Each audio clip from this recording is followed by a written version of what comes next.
Hi guys. So morning మనం explain చేసుకున్నట్టు మన యూరో యూఎస్డి బయాస్ బేరిష్ ఉండే కదా. సో బేరిష్ ట్రేడ్ నేను యాక్చువల్లీ ఎగ్జిక్యూట్ చేశాను, బట్ ఇట్స్ ఎ లాస్. అది ఎక్స్ప్లెయిన్ చేస్తాను.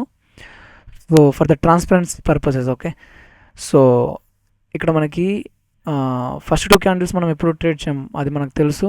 సో ఈ లండన్ క్యాండిల్ మనకి ఇక్కడ క్లోజ్ అయిపోయింది. క్లోజ్ అయిపోయిన తర్వాత ఇక్కడ మనకి ఈ ఫేర్ వాల్యూ గ్యాప్లో మనకి జీబీపీ యూఎస్డితో ఎస్ఎంటీ ఉంది, ఓకే. ఇది ఎస్ఎంటీ.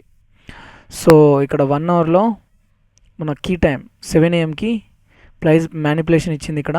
సో మ్యానిపులేషన్ ఇచ్చి 15 minutesలో మనకి ఒక ఆర్డర్ బ్లాక్ క్రియేట్ చేసింది ఇక్కడ, ఓకే. ఇది మన ఆర్డర్ బ్లాక్, ఓకే. సో నేను ఇక్కడ ట్రేడ్ ఎగ్జిక్యూట్ చేశాను అండ్ ఇది స్ట్రేట్ అప్ లాస్, ఓకే.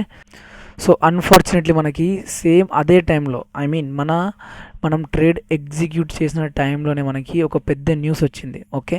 ఆ న్యూస్ ఏంటి అంటే ఇది the US considers 20 billion cash for uranium deal with Iran, United states news ఇది, okay.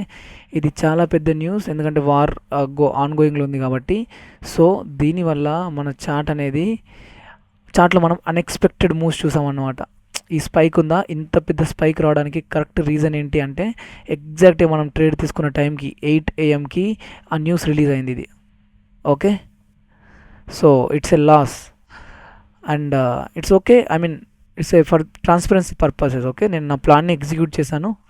So it's a 1 and done for మీ ఈరోజు, ఓకే. ఒకవేళ ఈ డైలీ క్యాండిల్ ఈరోజు జరిగే ఈ డైలీ క్యాండిల్ మనకి బుల్లిష్ క్లోజ్ అయితే నెక్స్ట్ మన బయాస్ ఈ హై వరకు, ఓకే. ఇది ఈరోజే రీచ్ అవ్వచ్చు, వీ డోంట్ నో. బట్ ఒకవేళ ప్రైస్ బుల్లిష్ క్లోజ్ అయ్యి ఈ హై ఓపెన్ ఉంటే మనకి నెక్స్ట్ టార్గెట్ వచ్చేసి ఈ హై అవుతుంది, ఓకే. సో అది 1 and done.